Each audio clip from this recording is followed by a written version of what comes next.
नमस्कार. अंतर्मन कथासंग्रह. लेखक श्रीकांत मोरे. कथा 6वी. माणुसकी. जीवो जीवस्य जीवनम. एक जीव दुसऱ्या जीवावर जगतो. एक जीव दुसऱ्या जीवावरती अवलंबून असतो. साधू महाराजांचं प्रवचन संपतं आणि पुढे ते मार्गस्थ होतात. गावातील लोक महाराजांना सांगतात, महाराज आता आपण इथंच काही दिवस मुक्काम करा. मध्ये कुठलेही गाव नाही. आपल्याला तर खूप दूरवर जायचं आहे. दुष्काळामुळं अन्न पाणी काहीच मिळण्याची शक्यता नाही. साधू महाराज म्हणतात, आम्ही प्रवासाला निघालो की परमेश्वर आमची व्यवस्था करतो आणि आम्ही पुढे चालू लागतो. साधारणपणे 2-4 दिवस झाल्यानंतर साधू महाराजांचे सर्व शिष्यगण एका ठिकाणी थांबतात. सायंकाळची वेळ असते, पण गावात कुणीच नसतं. जवळ अन्न पाणी काहीच नसल्यामुळं काही शिष्यगण म्हणतात, आम्ही पुढे जाऊन पाहतो आणि आपल्यासाठी काही व्यवस्था होते का ते सुद्धा पाहतो. गेले 2 दिवस त्यांचा काहीच पत्ता लागत नाही. कसं बसं ओसाड गावातून साधू महाराज आणि शिष्यगण बाहेर येतात. एका झाडाची साल खाऊन ते दिवस घालवतात. राहिलेले शिष्यगण साधू महाराजांना म्हणतात, महाराज आम्हाला आता राहवत नाही. आम्हाला तुमचे हाल पाहवत नाहीत. आम्ही पुढे जाऊन पाहतो की बाकीचे लोक कुठं गेलेत आणि आपली काहीतरी व्यवस्था होते का, आपल्याला काही मदत करता येईल का. आता साधू महाराज एकटेच राहतात. साधू महाराज आजूबाजूला गावच्या बाहेर जाऊन पाहतात, तो दूर एक छोटी झोपडी दिसते.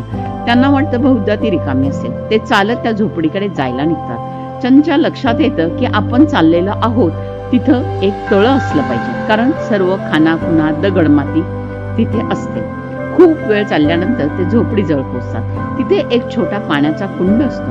महाराज तिथे बराच वेळ थांबतात. त्या कुंडाच्या तळाशी एक मोठा कासव शांतपणे बसलेला असतं. ते कासव जणू समाधिस्थ झालेलं असतं. महाराज ही डोळे बंद करून शांत बसतात. तेवढ्यात शेतकरी तिथे येतो. तो कासवाला हाक मारतो. त्या दुष्काळग्रस्त जंगलातून आणलेले 4 खाण्याचे छोटे कण तो पाण्यात टाकतो आणि दोघांच्या गप्पा सुरू होतात. त्या दोघांच्या गप्पांमध्ये ते तळही सामील होते. आता माझे अस्तित्व संपत चालले आहे, तळ म्हणतो. पशु पक्ष्यांनी माझी साथ सोडली आहे. हजारो वर्ष जे मी पाहिलं नाही ते मी आता अनुभवत आहे. गाव येथून जाऊन 2-3 वर्ष होऊन गेली आहेत. सारं माझ्या उघड्या डोळ्यांनी पाहून समजून चुकलो आहे की ज्याला त्याला आपला जीव प्राणप्रिय असतो. त्यांचंही बरोबरच आहे मनानं. शेतकरी म्हणतो, मित्रा आम्ही दोघांनी ठरवलं आहे की वाटेल ते झालं, आमचा देह या जन्मभूमीमध्ये विलीन होऊन जाऊ दे, पण आम्ही तुला सोडून जाणार नाही. कासव म्हणतो, हे काय, आम्हाला तुझं दुःख समजलंच आहे की. आजवर तू सगळ्यांना जीवन दान देत आलास.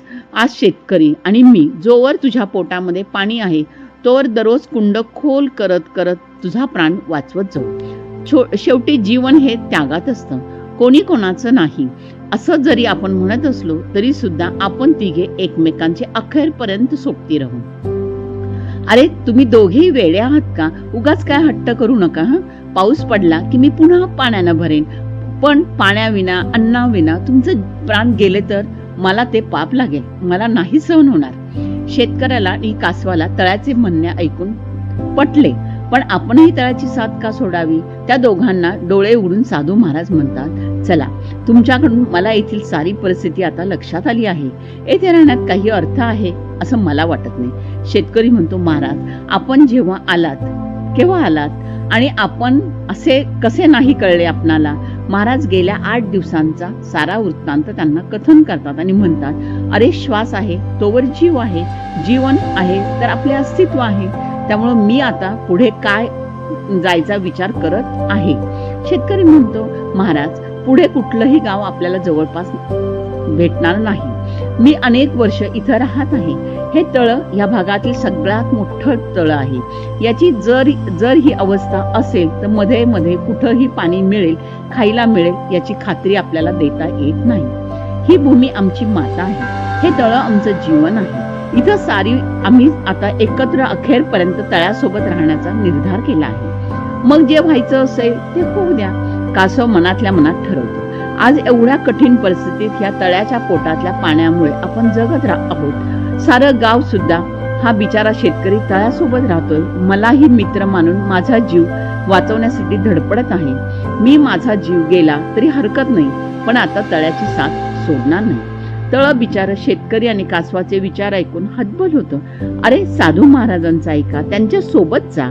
कासवा, निदान तुला तरी चालायला ह्या जंगलातून खूप त्रास होईल.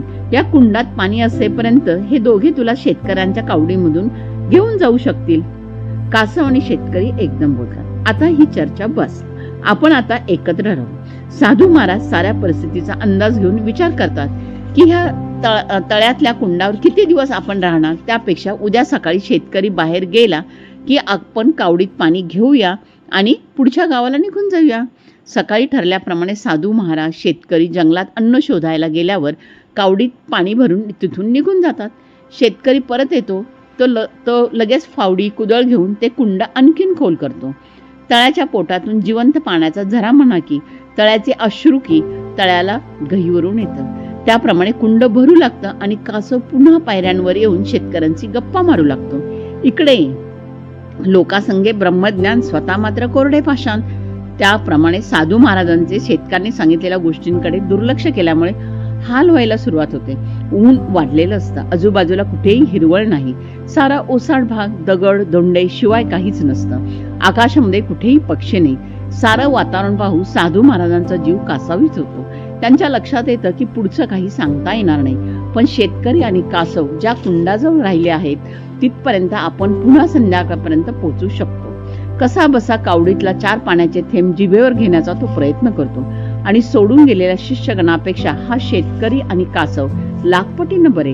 हे दोन्ही जीव त्या निर्जीव तळ्याशी एकरूप झालेत आणि मी मात्र त्यांना सोडून स्वतःचा जीव वाचवण्यासाठी बाहेर पडलो.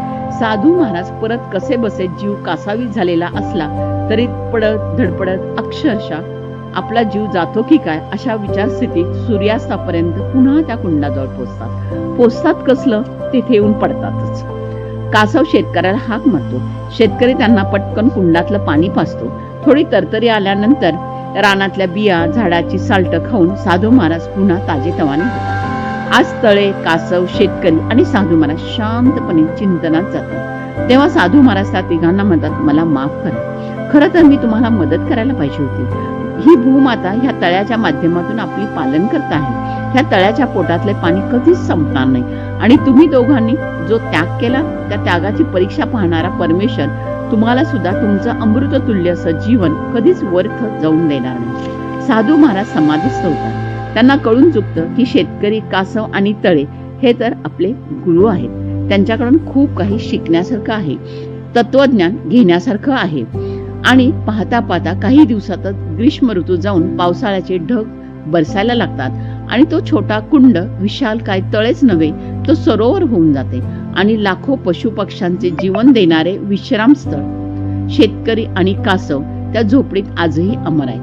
ती झोपडी त्यागाचं मंदिर म्हणून तर कासव एक पवित्र पायवाट म्हणून त्या झोपडीत आजही विराजमान आहे आणि माणुसकीचं दर्शन सगळ्यांना आठवण करून देत आहेत. धन्यवाद.